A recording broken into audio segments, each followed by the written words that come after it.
La fois passée, nous étions avec l'inauguration du sanctuaire céleste. Nous étions dans le chapitre 4 et le chapitre 5 du livre de l'Apocalypse. Voilà, donc nous allons reprendre notre étude là où nous l'avons laissé. Donc, nous étions dans la structure des chapitres 4 et 5, le sanctuaire céleste. Et vous vous rappelez donc que cette vision, cet événement céleste est en rapport avec la fête de la Pentecôte, comme nous sommes familiarisés avec, comme ça se déroule sur cette terre. Nous avons eu une vision dans le ciel. Nous allons, dans un premier temps ce soir, poursuivre un moment cette vision. Vous voyez, les artistes essayent toujours de représenter, c'est très très difficile de représenter ce que cela peut être dans le ciel. Vous avez les 4 êtres vivants qui sont ici, les 24 vieillards ou anciens, le trône, la multitude des anges qui sont autour. C'est quelque chose qui est non représentable véritablement. L'esprit humain peut essayer de configurer les choses pour essayer de se le représenter, mais c'est quelque chose qui est difficile. Mais ce soir, je vais quand même utiliser quelques dessins artistiques, ceci pour faciliter notre pédagogie. Nous avons vu la fois dernière, vous avez ce schéma, donc sur votre feuille numéro 6, votre guide numéro 6, à l'arrière, où nous avons parcouru et nous avons vu comment le ciel est dans une adoration constante du Dieu créateur et aussi du Dieu rédempteur, et que Christ est non seulement la solution à toutes les crises sur cette terre, mais il est aussi la solution à toutes les crises, tout simplement, même les crises qui peuvent apparaître dans l'univers, puisque nous avions vu la dernière fois qu'il y avait une crise dans l'univers. Et il nous faut identifier quelques personnages qui se trouvent dans ces chapitres, tels que les vieillards ou les anciens et les 4 êtres vivants. Nous allons tout de suite procéder à l'identification des 24 vieillards ou anciens. Donc, vous reprenez à partir de votre feuille. Les 24 anciens, le mot ancien que vous avez là, c'est le mot presbyteros. Ce n'est pas un mot nouveau, c'est le mot qui est utilisé déjà donc dans l'Ancien Testament, lorsque nous regardons la traduction de la Septante, la traduction grecque de l'Ancien Testament. Nous retrouvons ce mot pour les leaders spirituels de la synagogue. Nous retrouvons ce mot concernant les leaders chrétiens dans les églises. Donc c'est un mot qui est familier à l'époque. Presbyteros, donc voilà pourquoi j'ai mis tous ces textes que vous avez aussi dans sur votre feuille. Nous définirons l'ancien bibliquement comme étant celui qui tient une position de responsabilité, de dirigeant spirituel devant Dieu, c'est ça que vous écrivez sur votre feuille, dirigeant spirituel devant Dieu, du fait de leur maturité spirituelle reconnue. Ça veut dire donc un ancien, c'est quelqu'un que nous pensons qui est capable d'exercer une responsabilité, de porter sur ses épaules la responsabilité spirituelle, d'être un conducteur, parce qu'on identifie chez lui une maturité spirituelle. Une maturité spirituelle pas tout à fait ordinaire, un peu plus, on va dire, parce qu'il faut porter la charge. C'est ça donc qu'il y a. Voilà donc comment on pourrait définir dans un premier temps le mot ancien. Allons-y avec le nombre 24. Le nombre 24 aura une certaine particularité dans la Bible, et cela va se retrouver dans le livre de l'Apocalypse. D'abord, il nous ramène au service du temple. Vous vous rappelez la fois passée, lorsque nous étions en train d'identifier les éléments du sanctuaire, le fait de mettre 24 anciens immédiatement nous ramenait à la classification des prêtres en 24 groupes. Parce qu'effectivement, les prêtres étaient classifiés en 24 groupes de 24. Donc les textes sont là, vous avez aussi sur votre feuille de guide. Okay? Et chaque groupe avait un chef. Okay? Et nous poursuivons. Quel était le rôle de ces prêtres?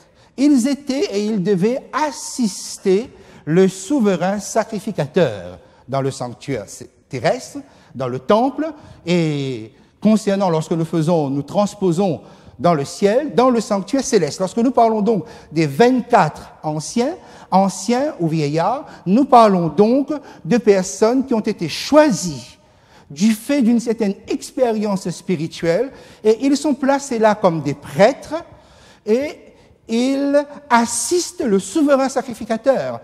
Là, pas de mystère particulier. Qui est le souverain sacrificateur du sanctuaire céleste? C'est Jésus. Okay? Donc, voilà, les 24 anciens, ils assistent le souverain sacrificateur. Et on le retrouve avec le chiffre 24 dans cette fonction du temple. Ensuite, dans un deuxième temps, le chiffre 24 est multiple de 12. Puisque donc, comme nous aurons l'occasion de voir, 12 va revenir à plusieurs reprises lorsque nous aurons à identifier un certain nombre de chiffres dans le livre de l'Apocalypse. Effectivement, 24, c'est 12 fois 2. Et là, je voudrais que nous puissions aller un moment dans Apocalypse chapitre 21, versets 12 et verset 14. Donc, je vous invite à prendre le livre de l'Apocalypse. Nous sommes dans la description de la Nouvelle Jérusalem. Qu'est-ce que la Nouvelle Jérusalem? La Nouvelle Jérusalem est composée de la totalité des rachetés. Et on va dire, après que le problème du péché soit résolu. Même si le problème du péché n'est pas résolu pour toute l'humanité encore, mais au moins résolu pour tous les rachetés. La Nouvelle Jérusalem est donc constituée de la totalité des rachetés. Et regardons un moment, verset 12, dans cette description, juste ce qui nous intéresse, verset 12, on nous parle de la Nouvelle Jérusalem qui avait une grande et haute muraille, et elle avait 12 portes, et sur les portes 12 anges, et des noms écrits, ceux des 12 tribus d'Israël. Ensuite, le verset 14, la muraille de la ville avait 12 fondements, et sur eux, les 12 fondements, les 12 noms des 12 apôtres de l'agneau. Ainsi donc, lorsque nous regardons la constitution de la Nouvelle Jérusalem, nous voyons que par le langage symbolique du chiffre 12, on nous a placé, on nous a casé la totalité des rachetés, mais à travers un chiffre symbolique. Le 24, le chiffre 24, donc, va désigner une représentation, mais de la totalité. C'est-à-dire, donc, c'est quelqu'un ou un groupe qui représente la totalité, comme les 24 prêtres représentaient la totalité du peuple. Donc, 24 anciens, c'est un chiffre de représentation. Ils représentent devant le trône de Dieu, dans le sanctuaire céleste, puisque c'est là où nous sommes, ils représentent la totalité des rachetés devant le trône. Autrement dit, donc, vous êtes représentés devant le trône de Dieu. Par qui? Par ces 24 anciens qui font office de prêtres et qui assistent Jésus. Okay? Donc, vous voyez, il y a un fonctionnement que nous sommes en train de découvrir ici. Donc, les 24 anciens représentent la totalité des rachetés devant le trône. Pour le redire un peu différemment, on va dire que le peuple de Dieu, dans le langage symbolique, va être symbolisé par Israël ancien, Israël la nouvelle, l'Église, mais dans les deux cas, vous voyez que la fondation se fait sur le chiffre 12, 12 tribus, 12 apôtres. Donc, que ce soit l'ancien Israël ou la nouvelle Israël, les 24 anciens, eux, ils représentent la totalité des rachetés depuis Adam jusqu'à le retour de Jésus. Donc, c'est-à-dire, vous êtes aussi inclus dedans. Voilà comment, donc, le chiffre 24 nous amène à cette compréhension-là. Donc, et là, un point important doit être mentionné. Il représente l'humanité rachetée et glorifiée. Mais l'humanité rachetée et glorifiée est encore sur la terre. Eux, ils sont dans le ciel. Et là, nous avons des indices que ces personnes-là ne sont pas des esprits, ne sont pas des anges, mais des êtres humains comme nous. En tout cas, donc, ils ont été comme nous sur cette terre. Quels sont les 3 indices qui nous permettent de comprendre que ce sont des humains qui sont passés par une certaine expérience? D'abord, du fait qu'ils partagent le trône de Dieu. 24 trônes ont été placés autour du trône de Dieu, c'est-à-dire donc associés au trône de Dieu. Or, ce n'est pas l'habitude du ciel, parce que là où il y a le trône de Dieu, il ne peut pas y avoir d'autres trônes. Ces trônes ont été pourtant associés. Et vous savez que dans la Bible, même les anges n'ont pas de trône. Mais comment ça se fait que ces humains qui sont passés par une certaine expérience et qui nous représentent, ils ont un trône? Parce qu'il y a une promesse. Vous vous rappelez, lorsque nous avions étudié l'église de Laodicée, Jésus a fait une promesse. Celui qui vaincra, je le ferai asseoir avec moi sur mon trône, comme moi, j'ai vaincu et je me suis assis sur le trône du Père. Donc, regardez bien, les rachetés partagent un trône dans le ciel. C'est un privilège exceptionnel, un privilège que même les autres n'ont pas. Donc, le partage du trône nous indique que ce sont des gens qui ont reçu cette promesse de Jésus à celui qui vaincra et sera assis sur mon trône. Okay? Donc, c'est à vous que s'adresse cette promesse. Seulement, quelle garantie que vous avez que ça va vraiment se réaliser? Ben, ça se réalise déjà dans le ciel. Vous avez des représentants humains qui sont assis sur des trônes. C'est-à-dire que Dieu vous donne une garantie de sa promesse. Ça va? Ensuite, ils portent des vêtements blancs. Nous avons vu ça dans le chapitre 4. Or, le vêtement blanc n'est porté que par ceux qui sont passés par l'expérience du péché. Soit c'est porté par Christ, qui passe aussi par l'expérience du péché, non pas en tant que pécheur, mais en tant que péché lui-même, c'est-à-dire il sera fait péché. Il sera vainqueur. Il est en robe blanche. Il est en vêtement blanc. Le vêtement blanc, donc, ne peut être porté que par des humains. Ce vêtement-là ne peut être porté que par ceux qui sont rachetés. Ensuite, le troisième caractéristique, ce sont les couronnes d'or. Le mot couronne ici, c'est le mot stéphanoi, qui a donné Stéphanie, Stéphane, Étienne, ou tout ce que vous voulez, okay, qui signifie couronne, mais couronne de victoire, à dissocier avec le diadème. Diadème, nous allons le retrouver dans le livre de l'Apocalypse. Le diadème est une couronne royale. Le stéphanoi est une couronne de victoire, c'est-à-dire ceux qui sont passés par cette expérience et qui ont été victorieux en Jésus-Christ. Voilà pourquoi nous avons ici la certitude. Une fois, j'étais aux Seychelles et je présentais très brièvement, puisqu'on n'avait pas le temps, j'avais que 10 jours pour faire une présentation assez globale du livre de l'Apocalypse. Et puis, donc, j'étais en train d'expliquer. Et puis, quelqu'un était venu me voir, me dit, est-ce que ça, c'est pas plutôt des représentants des autres mondes? Est-ce que c'est pas des planètes ou qui n'ont pas péché? Non, pas du tout. C'est justement à cause des vêtements blancs et de ces couronnes qui sont là. Parce que cela ne peut être porté que par Jésus-Christ ou les rachetés. Rien d'autre. Même les anges ne portent pas cela. OK? Donc cela nous permet d'avoir une identification de qui sont une précision de qui sont ces 24 anciens. Privilège donc uniquement pour Christ et pour les rachetés. Voilà donc. Ça veut donc dire que dans le ciel, nous sommes représentés.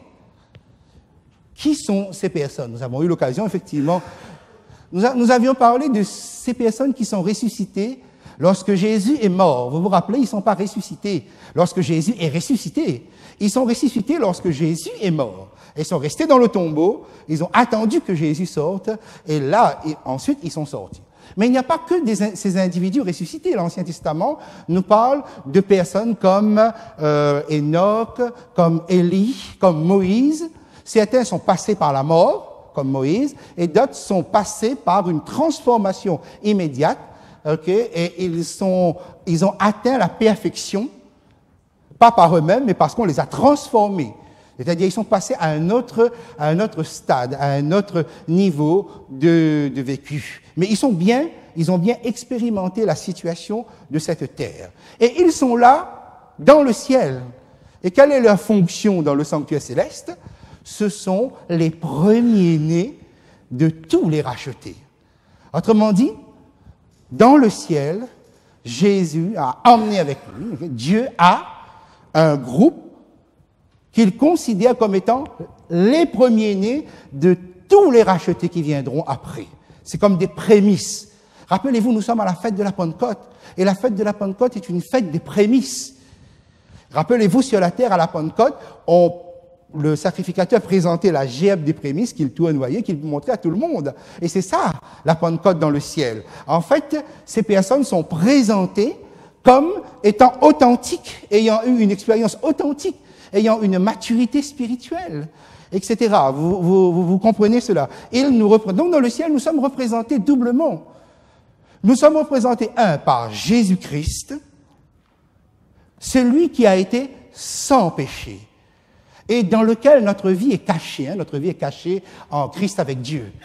Nous sommes représentés par quelqu'un qui s'est fait homme, mais qui n'a pas connu le péché. Mais nous sommes aussi représentés par la Géhenne des prémices, qui ont été des hommes, mais qui ont, comme nous, expérimenté le péché. Et vous allez me dire, mais alors, à quoi ça sert? Mais c'est cela. Qui sont ces gens? Nous ne connaissons pas leur vie. Okay. Mais là-dedans, il y a peut-être de ceux qui sont passés par des désespoirs, par des expériences les plus terribles, peut-être même par des expériences de rejet de Dieu, okay, et qui ont fait de belles expériences de retour à Dieu. Et ils sont là dans le ciel pour dire au ciel qu'il n'y a pas de cas si désespéré que Jésus-Christ ne peut pas rattraper.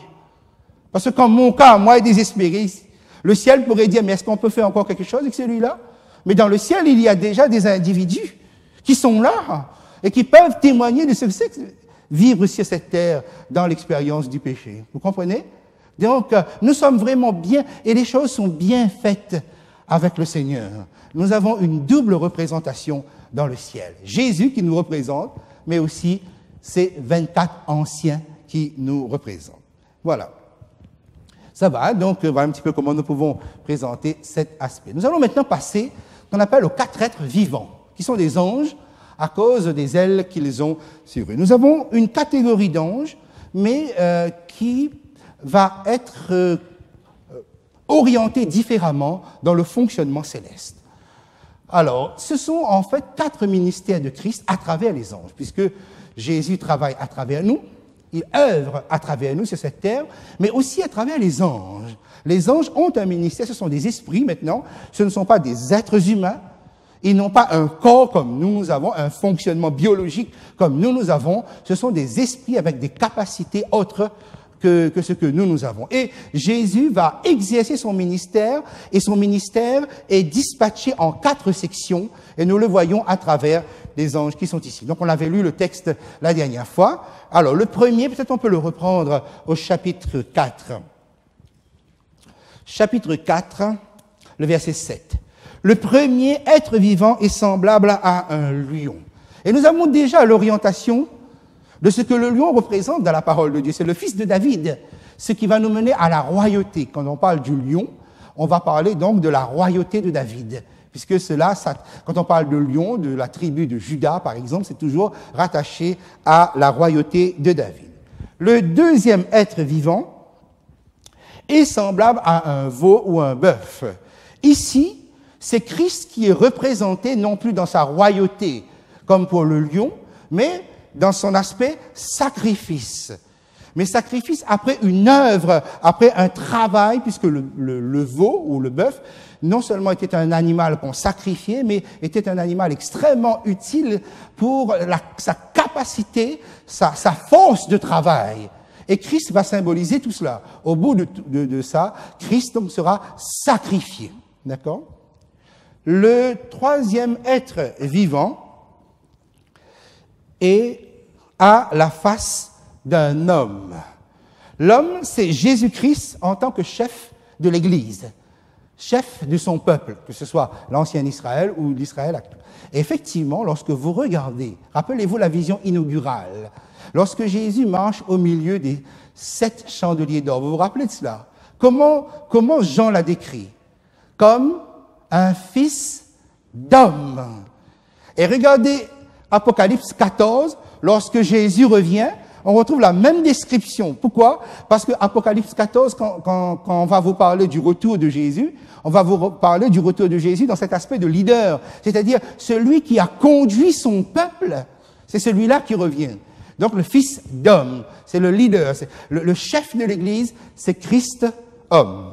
Ensuite, le quatrième être vivant est semblable à un aigle qui vole. L'aigle, donc, est en rapport dans la parole de Dieu avec la divinité. Lorsque Dieu avait libéré son peuple de l'esclavage d'Égypte, il parle comment je vous ai porté sur des ailes d'aigle, etc. Ok, donc l'aigle dans la parole de Dieu a toujours cette représentation de la divinité à cause de sa proximité par rapport au ciel. Lorsque vous regardez ces quatre aspects, ces quatre ministères, vous voyez par exemple, ces choses n'ont pas été choisies par hasard. Le lion est l'animal le plus puissant parmi les bêtes sauvages. Le bœuf est l'animal le plus puissant parmi les bêtes domestiques.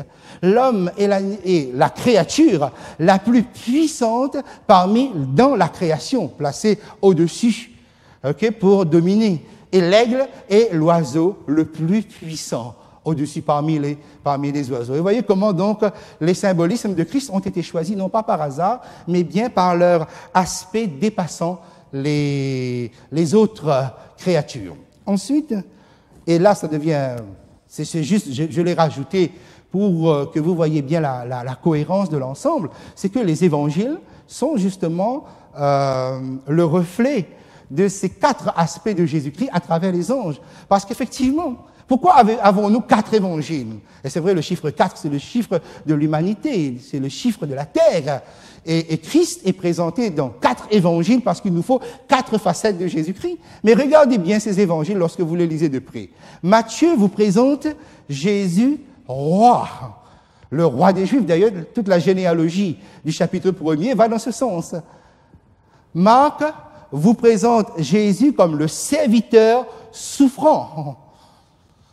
Service, le bœuf, souffrant, la souffrance, où ça mène, où son ministère terrestre se termine. Luc va présenter Jésus homme. Et effectivement, quand vous regardez, c'est très intéressant de voir la généalogie. Si vous comparez la généalogie de Luc et la généalogie de Matthieu, c'est-à-dire la généalogie de Jésus à travers Luc et Matthieu. Par exemple, Matthieu part à partir d'Abraham, fait un raccourci. Abraham, David, et voilà, Jésus. Ça, on a compris. Parce que vous allez dans le sens inverse, vous avez Jésus, David, roi, et Abraham, le père des Juifs. Jésus, roi des Juifs. Parce que c'est là où il veut aller. Il veut démontrer la démonstration, voici le roi que nous attendons. Tandis que si vous regardez la généalogie de Jésus dans l'évangile de Luc, vous allez voir que Luc va remonter, lui aussi, mais il va aller jusqu'à Adam. Pourquoi? Parce qu'Adam n'était pas juif. Parce qu'Adam était un homme. Vous voyez? Donc, c'est l'angle sous lequel on présente. Et tout cela, mes amis, est bien fait. Nous avons une orchestration de la rédaction de la parole de Dieu, mais faite avec une subtilité et une cohérence que si quelqu'un prend la peine d'étudier tout ça, il ne peut pas se tromper. Parce que la parole de Dieu ne peut pas nous tromper. Et l'évangile de Jean nous présente Jésus sous l'angle de la divinité. D'ailleurs, c'est pourquoi, dès le départ, il commence. Au commencement était la parole était avec Dieu, la parole était Dieu. Et tout l'ensemble du livre, c'est toute la dramatique, justement, de cette divinité qui est en face des hommes qui n'arrivent pas à comprendre véritablement. Donc, vous voyez un petit peu donc, cet aspect-là. Nous poursuivons. Dans le livre de l'Apocalypse, ces différents ministères de Jésus vont se retrouver dans les sections des visions. Par exemple, les 7 églises, c'est Jésus, homme, fils d'homme. Vous vous rappelez, donc c'est comment Jean l'a décrit, quelqu'un qui était semblable à un fils d'homme. Pour les 7 sceaux, vous aurez Jésus veau, ou le bœuf. C'est le sacrifice. Et par là même, comment son peuple va être entraîné dans ce sacrifice. Dans la vision des 7 trompettes, c'est Jésus le lion. Et dans la vision des 7 fléaux, c'est Jésus l'aigle sans S, donc aigle sans S. Voilà donc l'identification, lorsque nous regardons donc ces différentes groupes, personnages autour du trône de Dieu, voilà donc, nous pouvons dire que la race humaine rachetée est représentée, mais ces anges-là, avec ces différentes faces, ils vont opérer, ils vont faire une œuvre, un travail en faveur des rachetés de la part de Jésus-Christ. Ce qui fait que le ciel est toujours en mouvement, le ciel est toujours en fonctionnement, non seulement de l'adoration, mais aussi de la rédemption. C'est-à-dire donc, le ciel n'est jamais au repos. Pourquoi? Parce que le problème du salut n'est pas définitivement résolu. Vous voyez? Notre cœur, parce qu'il faut lutter contre notre cœur. Et c'est certainement la chose la plus difficile pour Dieu. C'est certainement le miracle le plus grand lorsque quelqu'un se donne à Jésus. Aujourd'hui, on dépense des sommes folles. Je voyais encore, j'entendais encore un des faits d'actualité où la somme qu'on a dépensée pour ce petit véhicule qu'on a déposé sur la planète Mars. Mais simplement la simulation, nous sommes émerveillés. On dit, wow, c'est extraordinaire. Mes amis, si un scientifique devait vraiment nous montrer comment tout l'univers, ces planètes, tout cela tourne, que nous serions époustouflés. Mais vous savez, ça n'intéresse pas le ciel. Si jamais quelqu'un devait aller là-haut pour raconter comment les planètes tournent, ça n'intéresserait personne. Oui. Mais par contre, si on leur dit que tel ou tel parmi vous sont en train de vaincre en Jésus-Christ pour accepter Jésus comme son sauveur, le ciel explose de joie. Voyez la différence? Vous n'intéressez personne. Moi, je n'intéresse personne. Okay? Mais le ciel s'intéresse à moi. C'est ça, le sanctuaire céleste. Vous comprenez? Donc, nous dépensons des sommes folles pour des choses que le ciel regarde sans intérêt, parce que c'est vous qui êtes l'intérêt du ciel. Et c'est ainsi donc que notre configuration du fonctionnement nous a permis de comprendre la dernière fois. Donc j'avais posé la question et vous voyez où se trouvent les morts ici. Il n'y a pas de trace des âmes des morts. Parce que les morts n'y sont pas. Parce que l'Apocalypse va faire l'éradication aussi de ce genre de croyances. Et ça, c'est quelque chose que j'aimerais, au fur et à mesure, développer avec vous. Alors donc, nous sommes à la Pentecôte quand nous avons vu les acteurs qui sont en jeu. Maintenant, regardons un moment la description de la Pentecôte en mettant le ciel en parallèle avec la terre, puisque c'est ça que nous avons dit depuis le départ. Le livre de l'Apocalypse, c'est quoi? Il y a des événements terrestres, mais qui sont liés avec les événements célestes. Reprenez votre chapitre 5. Le chapitre 5, verset 1er. Puis je vis dans la main droite de celui qui était assis sur le trône un livre écrit en dedans et en dehors, scellé de 7 sceaux. Un opistographe, veuillez corriger, parce que j'ai fait une petite erreur sur votre feuille, j'ai mis épistographe, c'est opistographe, juste vous corrigez, c'est opistographe. C'est simplement un document, un manuscrit qui est écrit recto verso. Et anciennement, effectivement, donc les documents légaux étaient rédigés de cette façon. C'est un document écrit. Regardez bien, nous sommes à la Pentecôte et il faut un document écrit. Il y a un document écrit qui est scellé, qu'on ne peut pas connaître le contenu, et qui est là. Et où se trouve ce document écrit? Se trouve dans la main droite de Dieu. J'ai mis sur votre feuille des versets que je vous laisse consulter à la maison, que je ne prends pas ici pour ne pas rendre trop lourd la présentation, mais la droite de Dieu, dans tous ces versets, vous le verrez, la droite de Dieu représente toutes les actions de Dieu qui sauvent, qui secouent, qui délivrent, qui ressent la compassion. C'est pourquoi Jésus se tient à la droite de Dieu, parce que c'est la position favorable de Dieu à l'égard des pécheurs, à notre égard. Et voilà que le rouleau se tient et dans la main droite de Dieu, ce qui veut dire que ce rouleau-là nous est favorable. On comprend alors pourquoi Jean pleure. Jean pleure parce que le ciel a quelque chose pour nous. Le ciel veut nous tirer de ce monde hostile, de cette pression qui est autour de nous. Mais voilà, personne ne peut débloquer la situation là-haut. C'est pourquoi, donc, parce qu'un ange a posé la question. Le verset 5. Un des anciens, et là nous comprenons pourquoi c'est un des anciens qui vient consoler Jean. Au fond, Jean est peut-être le seul qui ne sait pas que tout le monde est en place pour accueillir quelqu'un, que tout le ciel se centre sur quelqu'un qui va arriver, et qui débloque la situation, mais qui va être aussi adoré.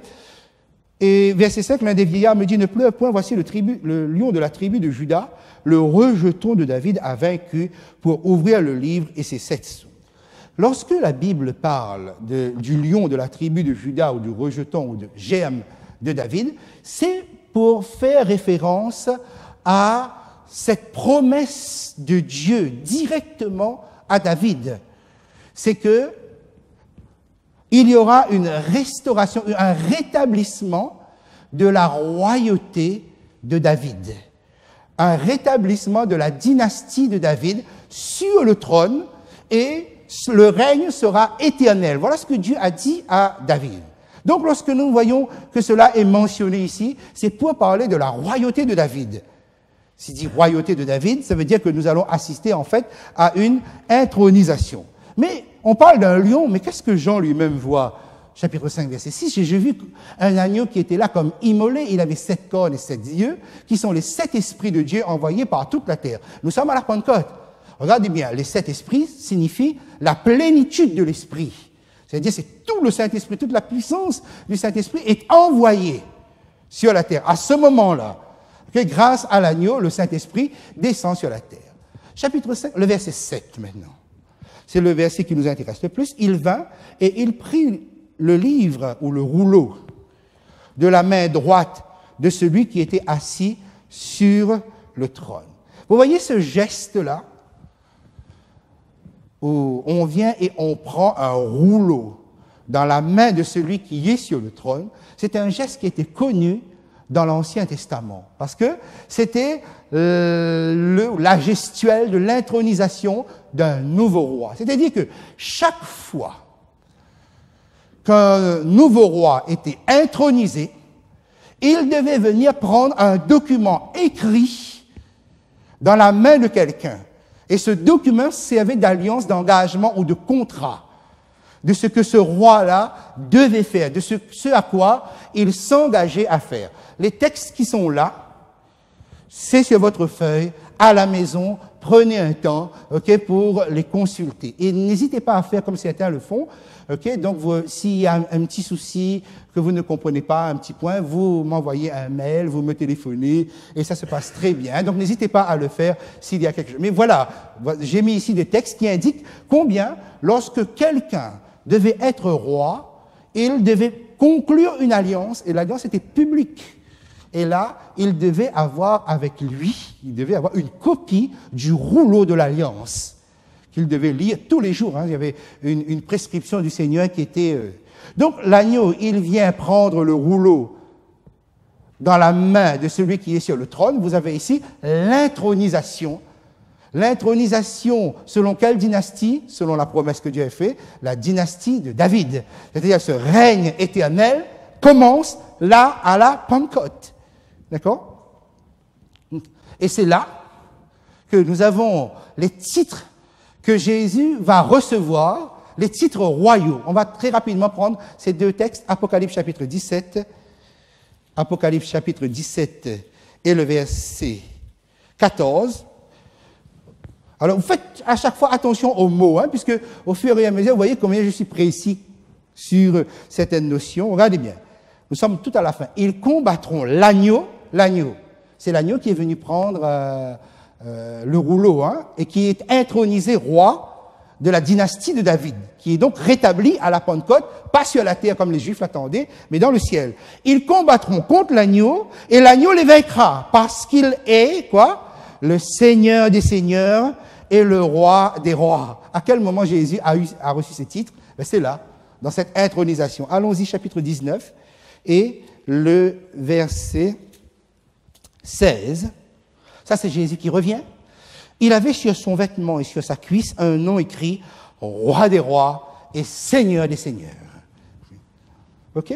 Donc, l'intronisation lui a conféré des titres royaux extraordinaires dans le ciel. Allez, on revient à notre texte du chapitre 4. Alors, faisons maintenant un petit résumé. 3 points, ça se trouve sur votre... Mais vous devez remplir les 2 et le 3.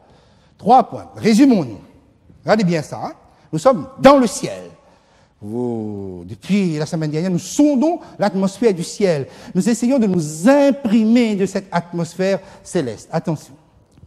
Jésus se place à droite, puisqu'il prend le rouleau de la main droite, il se place à droite. Ensuite, Jésus est intronisé, c'est-à-dire il reçoit une investiture royale de la dynastie de David. Cette promesse de Dieu, c'est là avec tous les titres vraiment extraordinaires que nous venons de lire ici, donc avec des superlatifs roi des rois, seigneur des seigneurs, okay? Et Jésus envoie, nous avons l'envoi du Saint-Esprit sur la terre. Eh bien, ces 3 points. Jésus se place à droite, il reçoit l'investiture royale de la dynastie davidique et il envoie le Saint-Esprit sur la terre. C'est ce que nous venons d'assister dans le ciel. OK? nous allons voir si la Terre est capable d'être en convergence avec le ciel lorsque le ciel vit de tels événements. Parce que rappelez-vous, hein, lorsque l'agneau a pris le rouleau, l'explosion, le crescendo de louanges extraordinaire qui a éclaté dans le ciel, ça devait être véritablement impressionnant. Alors voyons sur la terre, qu'est-ce qui se passe. Alors je vous invite, avec moi, hein, à aller dans Actes chapitre 2, à partir du verset 29, nous allons voir si la terre est capable de suivre l'événement. Peut-être même sans le savoir. Hein. Actes chapitre 2. Nous sommes dans la prédication de l'apôtre Pierre. Vous allez bien suivre, vous allez bien vous concentrer, et nous allons voir. Pierre prêche. Pierre ne voit pas forcément ce qui se passe dans le ciel. Mais rappelez-vous que lorsqu'il est dans ce discours, dans cette prédication, il est rempli du Saint-Esprit.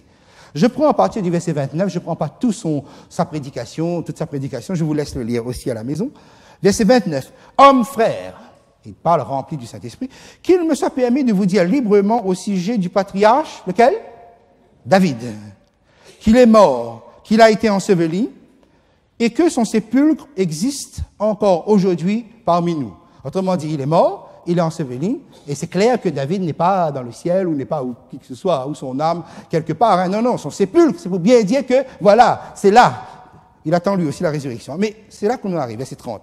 Comme il était prophète, et qu'il savait que Dieu lui avait promis avec serment qu'il ferait asseoir un de ses descendants sur son trône, et vous voyez, Pierre parle du rétablissement de la dynastie de David dans la royauté. Il le mentionne ici, hein, Dieu a promis, mais ça c'est pas sur la terre, ça, c'est où ça? Okay. Verset 31, c'est la résurrection du Christ qu'il a prévu et annoncé en disant qu'il ne serait pas abandonné dans le séjour des morts et que sa chair ne verrait pas la corruption. Verset 32, c'est ce Jésus que Dieu a ressuscité, nous en sommes témoins, élevé par la droite de Dieu. Il a reçu du Père le Saint-Esprit qui avait été promis et il l'a répandu comme vous le voyez et entendez. Vous avez remarqué? Les 3 points que nous avons relevés de l'événement céleste de la Pentecôte, Pierre le reproduit dans son discours alors qu'il n'est pas un témoin oculaire. Comment peut-il dire exactement les choses en concordance avec le ciel, de dire droite, il a été élevé à la droite du Père, okay? Il restaure la royauté de la dynastie de David et il répand le Saint-Esprit, okay? Comme vous le voyez et l'entendez. Et les 3 points se retrouvent. Ça, c'est l'œuvre du Saint-Esprit. Quand vous êtes dirigé par le Saint-Esprit, vous êtes en accord avec le ciel. L'homme de son propre esprit, de son propre intellect, de sa propre compréhension, de sa propre sagesse, est incapable d'être spirituel ou d'être connecté avec les choses célestes. Et vous voyez, il y a une concordance parfaite. Et regardez bien, lorsque le ciel va éclater en louange parce que l'agneau a pris le rouleau, qu'est-ce que l'agneau voulait dire? Parce qu'il prend le gouvernement du monde. Mais comment ça, le gouvernement du monde dans une société aussi hostile? Non, mais parce que mon Saint-Esprit descend sur la terre. Mais sur qui? 120 personnes se sont préparées pour recevoir le Saint-Esprit, pour mettre l'humanité en accord avec le ciel. 120 personnes, mais mes amis, c'était d'origine très modeste, des gens qui étaient des pêcheurs, l'autre qui étaient des manuels, des gens du commun. J'allais dire donc des gens comme moi, en quelque sorte. C'est ça. Mais où étaient donc les grands de ce monde? Où étaient les autorités? Où étaient les rois et les reines? Où étaient les diplômés? Où étaient les intellectuels? Où étaient les grands de ce monde? Mes amis, dans une petite chambre modeste qu'on appelle la chambre haute, cachée, 120 personnes se préparaient à mettre l'humanité en accord avec le ciel. Vous comprenez? Et le ciel ne se décourage pas pour dire, pourquoi on fait tout ça? Regarde sur la terre, il y a 120 personnes, regarde l'autre là-bas, à quoi il ressemble, regarde. Non, on va pas. Non, mes amis, Là-haut, ils ont éclaté de joie en louange. 120 personnes sur la terre. Vous savez le résultat? Quand on parle des prémices, la fête des prémices. Mais ces 120 personnes, ils ont baptisé combien? 3 000, 4 000, 5 000. Et vous savez qui a fêté ça? Le ciel a fêté ça. Parce que sur la terre, ils étaient obligés de baptiser, peut-être de se cacher, de se retirer ou autre. Mais le ciel ne peut pas se cacher. Parce que pourquoi? Parce que c'était la fête des prémices. Et la Pentecôte, c'est la fête des prémices. Vous voyez? C'est pour ça que je dis toujours, mes amis, ce ne seront pas les grandes manifestations spirituelles, religieuses sur cette terre qui honore Dieu. Même dans votre coin le plus modeste, même étant peut-être l'individu le plus modeste, vous pouvez faire vibrer le ciel. Ça, c'est là-dedans. OK? C'est véritablement ce que nous pouvons comprendre. Et vous savez, je disais à l'instant, hein, et c'est vrai, où sont les grands? Ben, les grands sont occupés aux grandes choses de cette terre. Et je voudrais vous dire, ne vous laissez pas tromper par les puissants et les puissances qui sont dans cette société, hein, puissance médiatique par exemple, puissance économique, puissance politique, parce qu'ils occupent tout le devant de la scène, à tout bout de champ. Quant à la puissance médiatique, c'était intéressant parce que j'apprends beaucoup, hein, en un instant, je connais tout ce qui se passe, du moins presque tout ce qui se passe dans le monde. Donc ça me rend de très grands services. Mais vous avez remarqué, quand il parle ou il traite des choses de la terre, il traite ça comme si ça ne dépendait que de la terre, comme s'il n'y avait aucun lien avec Dieu, aucun lien avec le ciel. D'ailleurs, ne parlez pas de Dieu, ils vont vous dire laïcité. On ne peut pas parler de cela, laïcité. Mais vous savez, et c'est là le problème, c'est qu'à un moment donné, ils finissent par formater notre esprit, et nous-mêmes, nous finissons par vivre comme si Dieu ne s'occupe pas des affaires de ce monde. Et vous voyez cet exemple de la fête de la Pentecôte, c'est que Dieu s'occupe des affaires de ce monde. Ne vous laissez pas tromper par les puissances médiatiques, parce que eux, ils ne peuvent mettre devant vous que des choses de cette terre, limitées à cette terre. Mais Dieu s'occupe des choses de ce monde. Et c'est ça qui a fait exploser de joie le ciel, parce que un plan si merveilleux et qui se trouve être scellé, qu'on ne peut pas communiquer. Non, ce n'est pas possible. Vous voyez? Et j'en profite pour vous amener tout de suite, justement, à ce qu'on appelle la première Pentecôte de l'histoire. Donc, j'ai mis le texte, hein, Exode 19. C'est où se situe la première Pentecôte de l'histoire? Je vous emmène à Exode 19, chapitre 1er. Nous sommes au pied du mont Sinaï. Là aussi, donc, c'est l'occasion pour moi. Exode chapitre 19. Exode 19, vous êtes là, et vous remarquez, hein, vous voyez, il y a des éclairs, tout ça c'est dans le Exode 19, hein, des éclairs, du tonnerre, l'orage et tout ça. Relisez chapitre 4, et vous verrez que du trône de Dieu sortent des éclairs, du tonnerre. Pourquoi? Parce qu'on est à la Pentecôte. Oui, comment ce Dieu ne change pas? C'est-à-dire qu'il nous permet d'avoir des repères, des références où nous sommes sûrs de ce que nous sommes en train d'avancer et de comprendre. Si je dis Exode 19, ça ne vous parle pas beaucoup, mais si je dis Exode 20, vous pensez à quoi? Oh? Donc ça veut dire que Moïse va être sur le mont Sinaï et il va recevoir un document écrit. Nous sommes d'accord? Ce document écrit va être appelé plus tard les tables de l'Alliance. Et plus tard devenir le rouleau de l'Alliance. Vous voyez, nous sommes à la Pentecôte. Ça ne vous rappelle rien?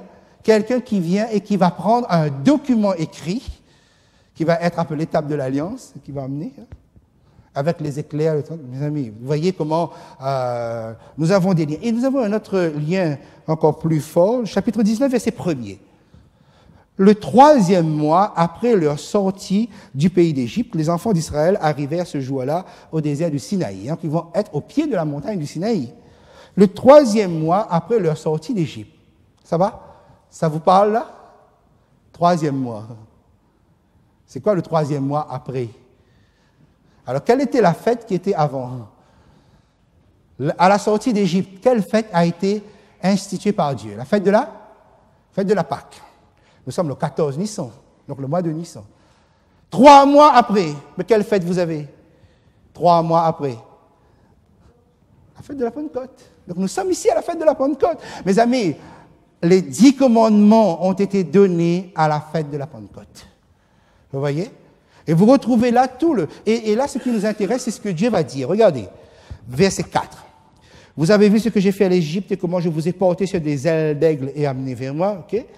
Maintenant, si vous écoutez ma voix, si vous gardez mon alliance, vous m'appartiendrez entre tous les peuples, car toute la terre est à moi. Vous voyez l'expression de Dieu, toute la terre est à moi. Et là, vous serez pour moi un royaume de sacrificateurs et une nation sainte. Qu'est-ce que Dieu, quelle alliance il conclut avec son peuple? La bénédiction d'Abraham doit être répandue. Cette bénédiction doit atteindre toutes les nations de la terre. Donc vous serez un royaume de sacrificateurs pour étendre la bénédiction d'Abraham sur toute la terre. Voilà ce qu'est la Pentecôte. Okay? Et le privilège sacerdotal que Dieu accorde à son peuple, qui vient de racheter, qui vient de délivrer. Mais donc, vous savez comment les choses se sont passées. Okay? Nous allons retourner dans le livre de l'Apocalypse, chapitre 5, et vous allez constater que Dieu va faire un transfert. Et il le fait à quel moment? La Pentecôte. Pourquoi? Parce que Dieu respecte son calendrier. Mes amis, Dieu est un Dieu très respectueux de son planning. Il a un planning, il le respecte. Donc, il connaît déjà quand est-ce que Jésus reviendra. Mes amis, je voudrais vous dire une chose. Nous ne connaissons pas parce que dans sa sagesse, Dieu n'a pas voulu qu'on accède à de telles informations. Mais si Dieu a dit que Jésus reviendra, Jésus reviendra. Il ne peut pas en être autrement. Nous revenons à Apocalypse chapitre 5. Nous sommes à la Pentecôte. Le chapitre 5. Maintenant, regardez bien, qui va exprimer? Au Sinaï, c'est Dieu qui avait dit. Solennellement, il avait fait la déclaration. Mais ici, au verset 8, vous avez les 4 êtres vivants. On est plus ou moins familiarisé avec ça. Les 24 anciens, ça va, on voit à peu près. C'est eux qui vont, verset 9, chanter un cantique nouveau. Tu es digne de prendre le livre, verset 9, et d'en ouvrir les sceaux, car tu as été immolé, tu as racheté pour Dieu et par son sang les hommes de toute tribu, de toute langue, de tout peuple, de toute nation. Donc c'est le travail d'évangélisation qu'il y a à faire. Et verset 10, tu as fait d'eux un royaume et des sacrificateurs pour notre Dieu, et ils régneront sur la terre. Qu'est-ce qui s'est passé à la Pentecôte? La Pentecôte, après la mort de Jésus, après la Pâque, Dieu a transféré le privilège du sacerdoce accordé à l'ancien Israël à son peuple qui était dans les conditions de pouvoir maintenant étendre la bénédiction d'Abraham. Toutes les nations de la terre seront bénies en ton nom, d'étendre la bénédiction, et c'est le travail d'évangélisation que nous faisons. Vous voyez? Et cela fait donc ceci, si vous pensez bien. Jésus a donc 2 groupes de sacrificateurs qui se trouvent à son service. Comme nous, tout à l'heure, on a dit, nous, on a 2 groupes, 2 représentants, 2 types de représentants. Jésus a 2 groupes de prêtres, 2 groupes de sacrificateurs. Dans le sanctuaire céleste, le groupe le plus immédiat, les 24 anciens, qui sont des humains, rachetés et rendus parfaits maintenant. Où est le 2e groupe de sacrificateurs? Ben, c'est nous. Sur cette terre, les 24 anciens ne sont pas sur cette terre pour porter l'évangile aux nations, pour parler. Ça, c'est notre rôle à nous, avec toutes les difficultés que cela pourrait avoir. Et le livre de l'Apocalypse ne va jamais nous cacher ces difficultés-là, ok? Mais on peut comprendre aussi le privilège qu'on aura d'avoir porté une telle responsabilité ici-bas. Et vous voyez, lorsque nous sommes dans ce chapitre 4, 5, l'image ne rend pas très bien, mais de toute façon, c'est très pixelisé aussi, hein, c'est pas bien grave. Au fond, donc, ce qui se passe à la Pentecôte, c'est un traité d'alliance. Quand Jésus prend devant l'univers tout entier, il s'engage à porter l'humanité vers l'objectif que Dieu a fixé pour cette humanité. Et il s'engage aussi à ne pas nous abandonner. Il a dit, je serai avec vous tous les jours jusqu'à la fin du monde. Il marche au milieu. Voilà, il s'engage à ne pas nous abandonner. Il s'engage à être avec nous. C'est ça son traité, c'est ça son alliance, c'est ça son engagement royal. C'est ça qu'il promet, qu'il fait éclater. Parce que pour le ciel, mais donc le salut merveilleux de Dieu est donc accessible aux hommes. Grâce à qui? Oui, grâce à tout ce qui se fait sur le ciel, mais grâce peut-être à des gens simples, okay, mais qui sont capables de se consacrer à Dieu, parce que le Saint-Esprit peut donc se loger le Saint-Esprit se loge dans notre cœur. Le Saint-Esprit se loge chez nous. Ça, c'est le traité d'alliance. C'est extraordinaire, mes amis. Vous voyez comment Dieu pose bien les choses pour que nous ayons cette assurance de ce à quoi il nous appelle, à quelle vocation nous avons été appelés. Et ce chapitre 5, donc, nous fait arriver sur les 7 sceaux, et nous allons juste introduire ce soir, donc, mais vous comprenez bien, hein, je tourne cette page de la Pentecôte, vous voyez qu'il est impossible de renouveler la Pentecôte. Quand les gens disent, allez, on va faire une nouvelle Pentecôte, comme je vous ai dit, ben, ça ne veut pas dire grand-chose. Pourquoi? Parce que je comprends ce qu'ils veulent dire. Ils parlent au niveau terrestre. C'est-à-dire donc, voilà, le Saint-Esprit qui descend. Mais la Pentecôte, ce n'est pas que ça. La Pentecôte, c'est tout ça. Est-ce qu'on peut renouveler tout ce qu'on vient de voir, l'intronisation de Jésus, toute cette scène extraordinaire? Non, ce n'est pas possible. Voilà pourquoi tout ça, c'est unique, tout ça, c'est ponctuel. Maintenant, nous allons vers l'avant, mais nous bénéficions de la Pentecôte. Voilà, donc cela nous fait entrer dans la section de pourquoi la Pentecôte prépare, justement, nous permet, j'ai bien souligné, vous voyez, tout à l'heure, l'aspect de Jésus concernant les sceaux, c'est le veau, c'est-à-dire le sacrifice. Et son peuple va être... les trompettes, c'est le lion. Mais là, nous allons juste introduire ce soir ensemble, okay, pour que je vous laisse la feuille, pour que vous ayez le temps maintenant de consulter. Faites comme vous le faites, effectivement, de consulter les versets qui sont là, et ça facilite les choses quand on est ici. Lorsque vous regardez la vision des sceaux, il y a un élément auquel on ne peut pas échapper, c'est le cheval. Donc nous allons juste comprendre un moment le symbolisme du cheval dans la Bible. Alors, sur votre feuille, je vous ai préparé ici quelques informations que j'ai placées là pour que je n'ai pas à le dire ici. Comme ça, de sorte que je fais juste allusion. Ce sont des versets que vous aurez tout le temps de consulter concernant le cheval dans la Bible. C'est très important. Okay? Donc, vous verrez très vite, ça devient un instrument de guerre, mais c'est quelque chose qui est détourné. Les mots que j'utilise, c'est important parce que ça va nous permettre de comprendre justement la vision des sceaux. Alors, allons-y directement. Sur votre feuille, là où j'ai écrit en gras le cheval. Okay? Le cheval. Le texte de Zacharie 14, et Zacharie va beaucoup nous servir, nous aider à comprendre ce symbolisme du cheval dans la Bible. Le texte de Zacharie 14, qui est le texte 14-20, le texte de la restauration. Jésus dit dans cette promesse de restauration, en ce jour-là, il sera écrit sur les clochettes des chevaux, sainteté à l'Éternel. Ça, quand tout est restauré et que le cheval aussi, parce qu'il y a plusieurs animaux qui se trouvent être cités dans Zacharie 14, mais aux chevaux, Dieu dit, c'est eux qui porteront ces clochettes écrites sainteté à l'Éternel. Mais nous, on n'est pas à la restauration, on est maintenant. On est maintenant, ça nous amène dans Psaume chapitre 20, le verset 8-9. Voici ce que Dieu dit. Ceux-ci s'appuient sur leurs chars, ceux-là sur leurs chevaux. Nous invoquons le nom de l'Éternel, notre Dieu. Et la différence, ceux qui s'appuient sur les chars, c'est sur des instruments, les armes de guerre redoutables, terribles. Pourquoi? Parce que le cheval est le symbole de la force, de la puissance, de la rapidité, l'instrument de conquête redoutable. Le cheval a servi à ça.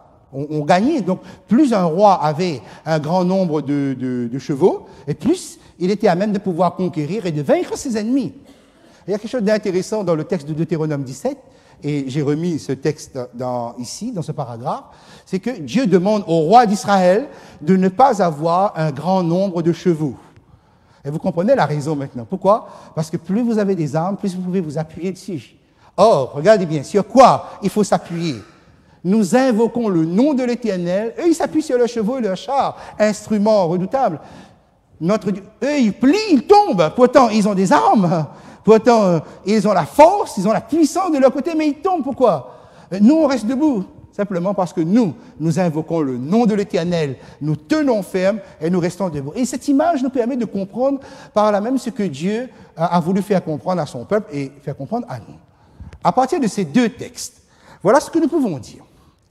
Le cheval est un animal qui a été créé par Dieu pour son service et l'expression de sa gloire. C'est lors de la restauration qu'on revoit que le cheval retrouve toute son... Le cheval a été créé par Dieu pour son service. Le service de Dieu est pour exprimer sa gloire.